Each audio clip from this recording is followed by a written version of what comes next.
World of Warfare presents Operation Market Garden. In August of 1944, after the Allied breakout from Normandy and the Allies' dominant containment of the Falaise Pocket, the Allies kept up pressure on retreating German forces, who were ultimately expelled from France and Belgium.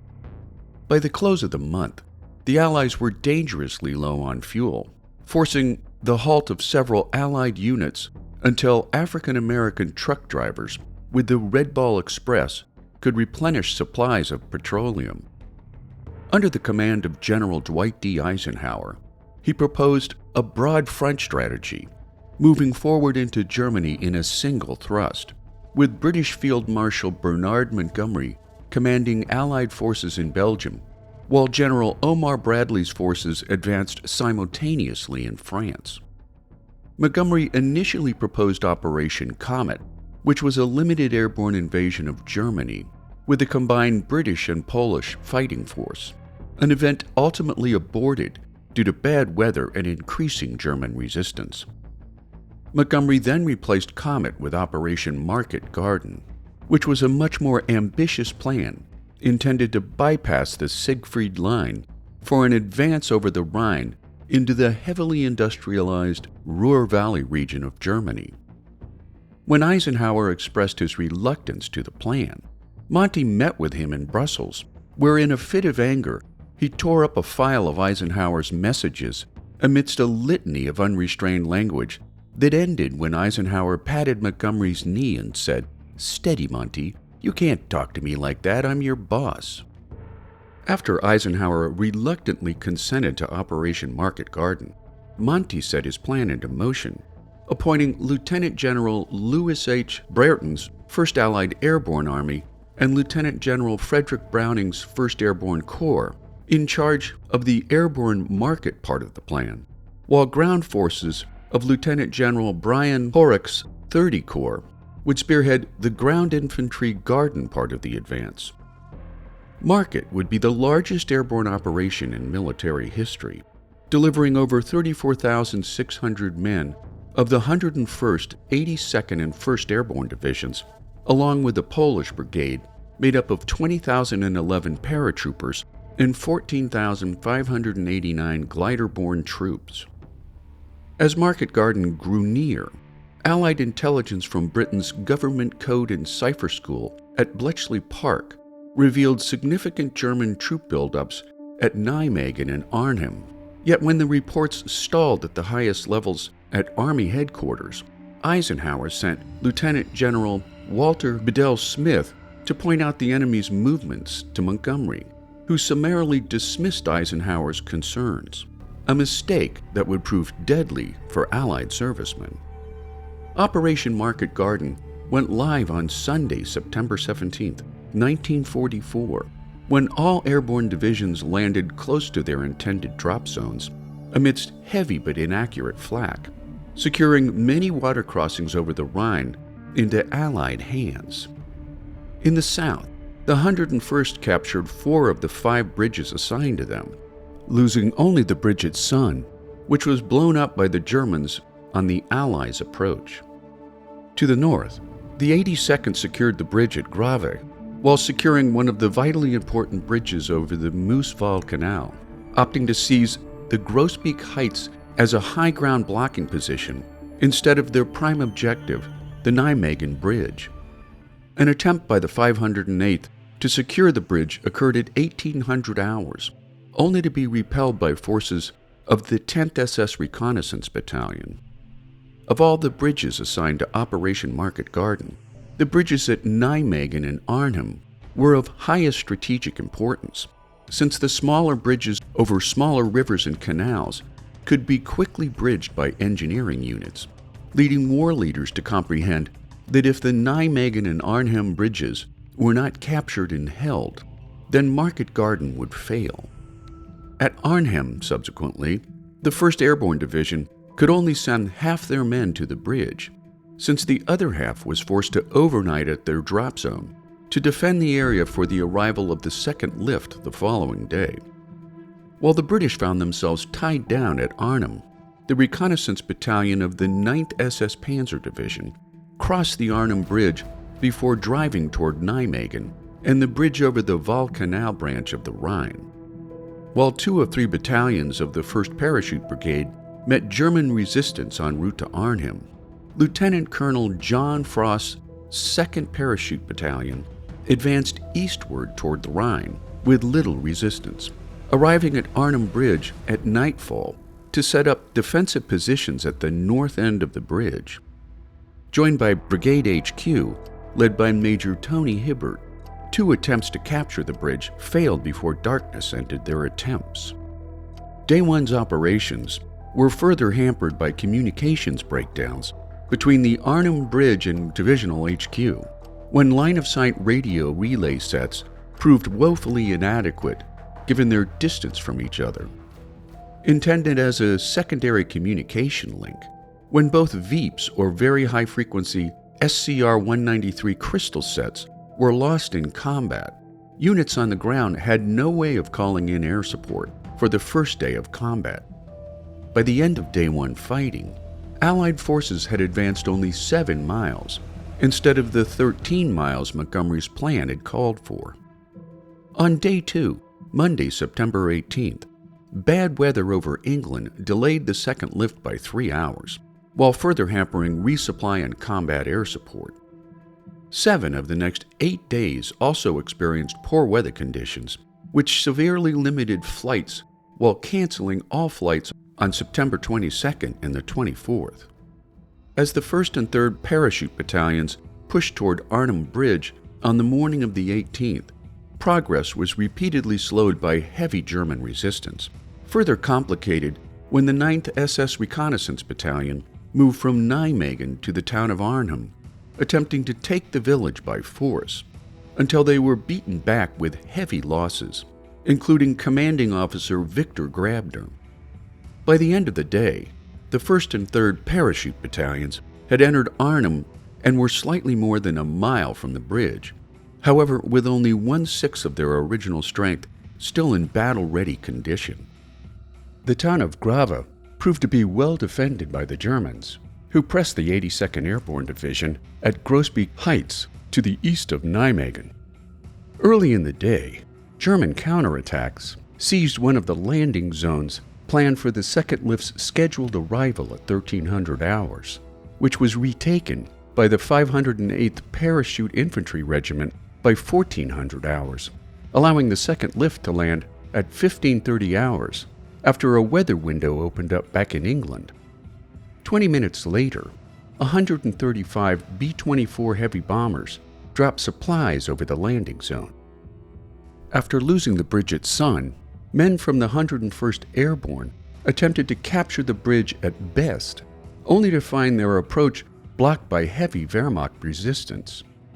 Skirting to the south, they eventually reached the northern end of Eindhoven. Sometime around noon, the 101st were met by lead reconnaissance units from 30 Corps, leading divisional brass to request that a Bailey Bridge be called forward near the destroyed Sun Bridge, which was erected by 30 Corps engineers within 10 hours for a viable crossing of the Wilhelmina Canal. By nightfall of Day 2 fighting, transport columns had jammed onto the streets of Eindhoven, prompting a string of deadly enemy air raids on the town during the night. At 0430 on Day 3, Tuesday, September 19th, the 1st Parachute Brigade began its attack toward Arnhem Bridge, supported by remnants of the 3rd Battalion, the 2nd South Staffordshires, and the 11th Battalion, receiving 3-sided heavy German counterfire at first light. Trapped on open ground, the 1st Battalion disintegrated, while what remained of the 3rd Battalion fell back. After heavy losses to all 4 units, 500 remaining men withdrew to the west in the direction of the main force at Oosterbeek. Meanwhile, the 2nd Battalion and attached units of approximately 600 men remained in control of the northern approach to the Arnhem Bridge, despite ceaseless bombardment by enemy tanks and artillery, and despite the systematic demolition of each Arnhem house that acted as cover The British clung to their positions despite egregious casualties. To the north of Oosterbeek, the 4th Parachute Brigade and the 1st Airborne Division attempted to break through German lines, but more communications problems and stiff enemy resistance ended in a pullback with heavy casualties. Pressed by the enemy on all sides and scattered far and wide, the 1st Airborne Division had lost its defensive capability, unable to offer reinforcement aid to Frost, whose battalion was the only one to make it to the Arnhem Bridge. After all other remaining forces had pulled back to a defensive pocket around Oosterbeek, at 1600 hours, the British 4th Parachute Brigade's withdrawal was soon supported by the arrival of 35 gliders carrying a portion of the 1st Polish Independent Parachute Brigade and its anti-tank battery, who unwittingly dropped into a landing zone controlled by the enemy, killing all but a small contingent of reinforcements, save for the brigade's commander, Major General Stanislaus Sosabowski, who had parachuted into Driel.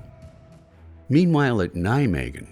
the 504th Parachute Infantry Regiment met up with the Grenadier Guards of 30 Corps advancing north at Grave, attacking to within 440 yards of the Nijmegen Bridge before being halted by persistent German resistance, which led to skirmishes throughout the night. Gunboat support was requested, yet failed to arrive, followed by resupply attempts by 35 C-47s, which also failed when high-altitude supply drops could not be recovered. Elements of the 504th Parachute Infantry Regiment at Viken secured the Edith Bridge after a fierce engagement with the enemy, while at Eindhoven to the south, elements of the 101st repelled German troops attacking the Bailey Bridge. During the night, 78 German bombers struck Eindhoven, shattering the city center, gutting 200 houses and damaging 9,000 more, at a cost of 1,000 civilian casualties. On Day 4, Wednesday, September 20th, British positions around the north end of Arnhem Bridge were weakened by constant German shelling, leading to a 2-hour truce to evacuate the wounded, including Frost, into German captivity. At Nijmegen, the remaining British troops fought on, some with just their fighting knives, but after remaining troops had radioed out of ammo, God save the King, the last of the force had been taken prisoner by early Thursday morning. In memory of the fighting there, the bridge has since been renamed the John Frost Bridge.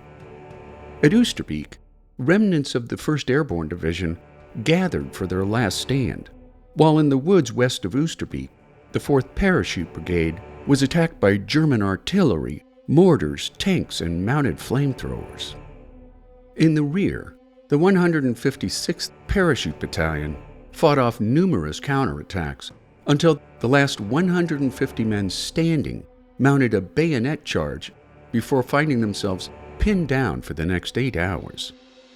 At Nijmegen, the 82nd began a river assault from the south side of the Vaal River, which ferried 2 entire battalions across the river in 5 crossings at an extremely high casualty rate, later nicknamed Little Omaha, in reference to the losses at Omaha Beach on D-Day. On Day 5, Thursday, September 21st, 3,584 survivors of the 1st Airborne Division attempted to hold a bridgehead at Oosterbeek under heavy enemy fire, just as the remaining Polish troops under Sosabowski landed under heavy enemy fire. Unable to help the British, the Poles withdrew to Driel to organize a defense, taking 590 casualties during the heat of the Germans' turkey shoot. With the Germans clearly starting to gain the upper hand at Arnhem, 30 Corps advanced with the 101st despite fierce opposition, while glider tugs and cargo carriers managed to resupply the 82nd and the 101st, who were in desperate need of ammunition and food. With the help of Dutch civilians, about 60% of all dropped supplies reached Allied hands. Outnumbered 4-1, on Day 6, Friday, September 22nd, now known as Black Friday, the survivors of the 1st Airborne Division endured heavy shelling at Oosterbeek by 110 Wehrmacht artillery guns, while well-sighted British anti-tank guns gave Nazi infantry a sense of great reluctance to attack. Unable to cross the Rhine at Driel, the Polish 1st Parachute Brigade nonetheless forced a redeployment of 2,400 German troops at Oosterbeek due to fears that the Poles might attempt to recapture Arnhem Bridge or attempt to cut the road to the south, thereby trapping the 10th SS Panzer Division. Attempting an advance at Driel, the 5th Duke of Cornwall's light infantry stumbled upon a column of German tanks, knocking out 3 Tigers and 2 Panthers with mines and anti-tank weapons. After the second lift of the Polish brigade linked up with the British at Driel after nightfall, lacking the necessary amphibious assault craft, an attempt was made to cross the river in an improvised crossing system rigged by British and Polish engineers, which employed signal cables and small boats across the waterway. After the cable broke early in the attempt, Polish troops began rowing across against a strong current and intensive enemy fire, leading to the deaths of all but 52 of the 8th Polish Parachute Company before the crossing attempt was called off at dawn. On Day 7, Saturday, September 23rd, the Germans, Poles, and British slugged it out on both sides of the River Rhine, suffering equally heavy losses until a German attack on the south bank was defeated upon the arrival of several 30 Corps tanks. To the south, several German attacks successfully cut the main road toward Arnhem until 30 Corps leaders sent a unit of the Guards Armored Division to retake the road in a bloody rout of German infantry. Boats and engineers from the Canadian Army also arrived near the end of the day at Driel, which successfully ferried 150 troops of the Polish 3rd Parachute Battalion to the north bank of the Rhine after dark. On Day 8, Sunday, September 24th, a second German force recaptured the road to the south of Wegel before setting up a defensive perimeter for the night, a strategic victory that forced Allied leaders to abandon the principal objective of Market Garden, the successful Allied crossing of the Rhine. With a new defensive line established at Nijmegen, a last-ditch attempt was made to reinforce the 1st Airborne Division with the British 4th Battalion, the Dorchestershire Regiment. 2 companies were put across the river at an ill-advised crossing point, landing the Dorsets directly in the line of fire of dug-in German positions. Immediately fragmented and pinned down, of the 315 men put across, only 75 reached Oosterbeek, while the remainder were taken prisoner. The failure forced Allied leaders to withdraw the 1st Airborne Division from its bridgehead on the north side of the Rhine.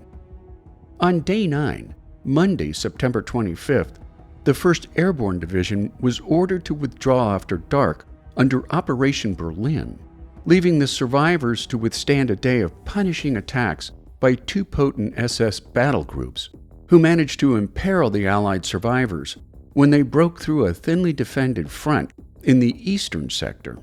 at last broken up by heavy shelling from the 64th Medium Regiment. Using a handful of deceptions to fool the Germans that their positions were unchanged, at 2200 hours, British and Canadian engineers ferried the troops across the Rhine, withdrawing 2,398 survivors of approximately 10,600 men of the 1st Airborne Division who fought on the northern bank of the river, leading to the deaths of 1,485 men, while an additional 6,414 had been captured. 3 more days of intermittent skirmishes were to follow, but for all intents and purposes, Operation Market Garden proved to be a glaring failure for the Allies, caused by the loss of surprise, overly ambitious goals, flawed planning, and strong German resistance, not to mention Montgomery's failure to trust Allied intelligence. While seizing much of the Netherlands from German control, the Allies would see more than 17,000 casualties, while the Germans suffered 8,000. If Operation Market Garden had gone as planned, Allied military leaders believed that the war could be over before Christmas of 1944, But instead, the conflict in Europe would drag on for another 5 long months, making Operation Market Garden one of the worst Allied blunders of the Second World War.